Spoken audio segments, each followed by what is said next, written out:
Oh, brother. Ow. This tier list literally drove me to the point of insanity.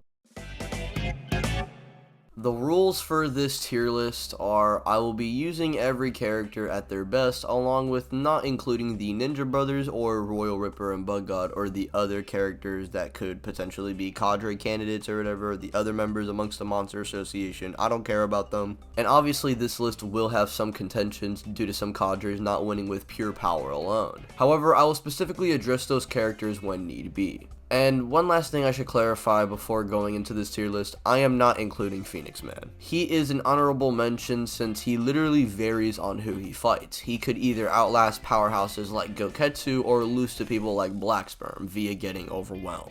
I don't think Phoenix Man legit is consistent enough to be on the tier list at all. And with that being said, let's get into the tier list itself, and I hope you guys do enjoy.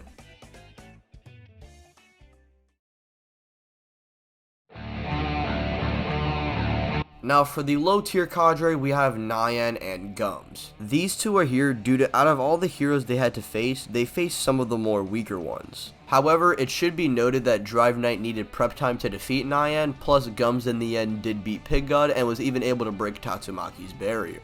He also is able to tank hits from Fur Ugly and Bang, however this is due to his hacks. And technically in a normal battle, Gums would lose to Fur Ugly since this kinda happened in verse. Speaking of, we would move on to the mid-tier Cadre, that being Fur Ugly and Evil Natural Water. For starters, Fur Ugly not only takes his own punch redirected at him with double the force, but also taking his force redirected at Gums, which completely obliterated him. So he would have the durability to deal with anything Gums has, plus would have the ability to keep getting stronger based on the more pathetic he feels. And granted, Bang without the Water Stream Fist just completely obliterated Gums along with a Fatigued Genos, who Fur Ugly should be above since he just overwhelmed a Fatigued Tatsumaki along with forcing Bang to actually just use the Water Stream. Fur Ugly would just have a massive advantage over the previous two Cadres I mentioned, and as for Evil Natural Water, he's probably at the top of this tier due to really having no way to die, and if we're talking about the one covered in oil, giving him that ability to poison people, there's really no way for any of the previous Cadres to deal with him. Plus, what do you do against Evil Natural Water? He just drowns every single opponent below him. And the only reason he is not higher on the list is because the other characters I'm about to mention are in a whole different tier.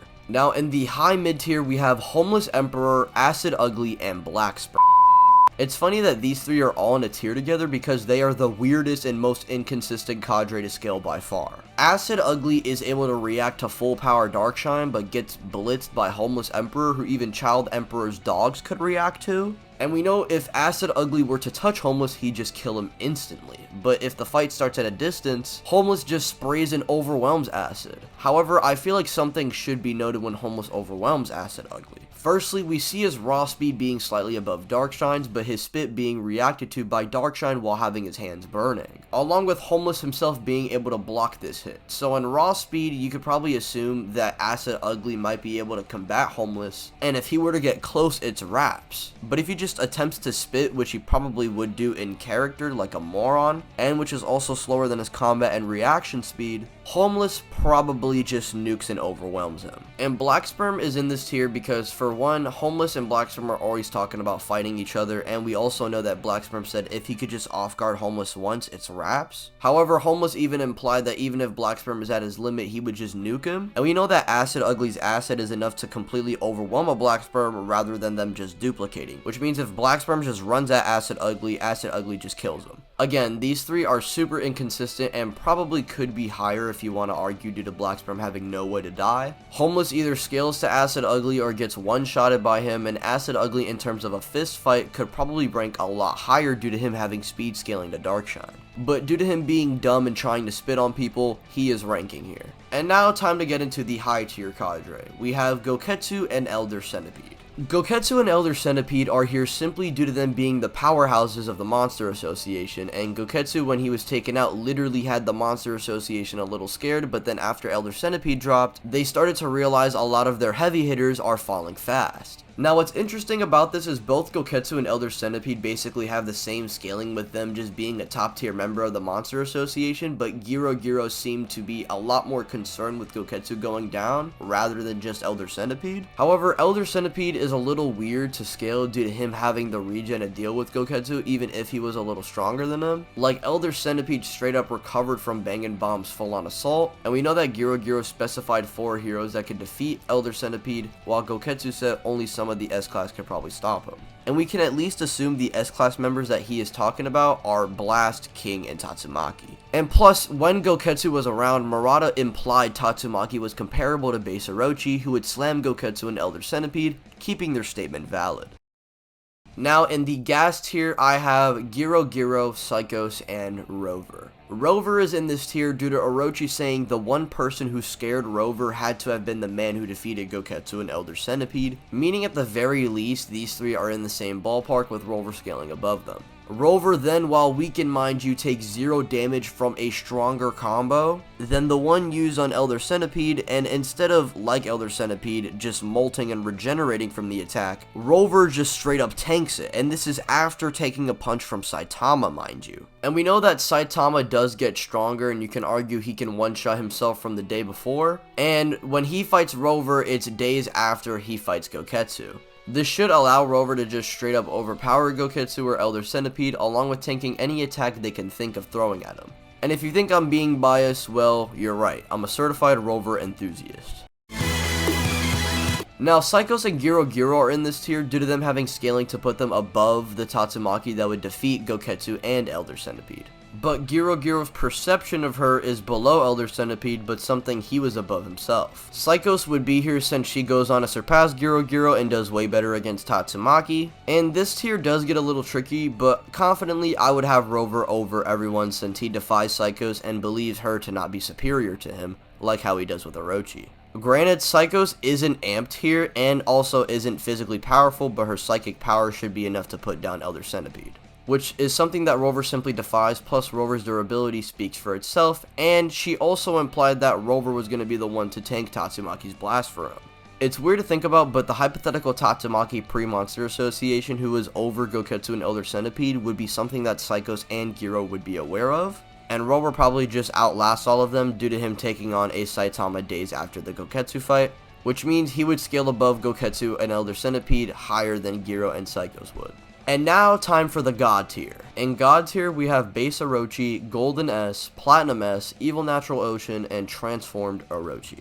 Orochi is here due to being stated as the strongest monster, so obviously he's above Rover, and he also has a transformation, and for this video, we will be using post redraw Orochi, who is really odd to scale due to him having the power to pull from the planet's core, but not really having any speed scaling whatsoever. We just know it would upscale from Base Orochi, but Golden S and Platinum S already have speed scaling to eclipse him, since half Monster Garo can react to Orochi, and Garo would have to go on to become way faster to beat Darkshine, who gets slammed by Golden S. Then Platinum S is exponentially more powerful than that, and yeah, this transformed Orochi is above Base Orochi, but there's really no way to quantify it. So Golden S and Platinum S probably beat Base Orochi at the very least, but full powered Orochi legit can't be hurt by Platinum or Golden S, but he can't even tag Platinum S or Golden S, so I guess Orochi just pulls the planet while a little bug hits him and he kills them? And as for Evil Natural Ocean, he's a little tricky to scale since he can harm Garo but was calculated to be weaker than Orochi's planet-sucking core. However, I have seen other calcs putting him way higher than this, so again, it is a little contentious here. You might be able to argue Evil Natural Ocean would blitz Orochi and simply overwhelm him, or you just argue Orochi nukes him. Honestly, this matchup is up in the air. And as for the GOATs of the Monster Association, even though they don't count, I'm going to mention them anyway. Sage Centipede and Psychos Orochi. Now, Sage Centipede is here due to being calculated to be at Small Planet, along with him forcing Garo and a super pumped Metal Bat to work together, a Garo that is way stronger that tanked an attack from Evil Natural Ocean. His regen and sheer mass would put him above anyone below him, and obviously at number 1 is Psychos Orochi due to her scaling over Tatsumaki and Genos, and her pulling off feats that would be comparable to Sage Centipede's durability, and plus she just automatically upscales due to absorbing Orochi. Now granted, this fight is a a little debatable. You could say Sage might just outstat her. If you argue that Psychos uses her hacks and pulls away the regen core and attempts to yeet him into space, I don't really see what he's gonna do there. And in my S-Class tier list, I did have Tatsu and Genos over Metal Bat, who harmed Sage Centipede. And plus, this Metal Bat and Garo were somewhat comparable, so Tatsu and Genos would be a stronger duo anyway, meaning Psychos would outscale Sage Centipede. A little shameless plug there for y'all. If y'all didn't see my S-Class tier list, y'all can go check that out, link in the description. But seriously guys, this is where I'm going to be leaving this tier list off, and if you guys did enjoy the video, be sure to leave a like, subscribe if you're new to the channel, hit the bell icon. Let me know what you guys thought of my tier list. I know you guys are going to say it's 10 out of 10 because I'm just the GOAT and I'm like that and I'm built different. And with that being said, ladies and gentlemen, I'll see you guys in the next one.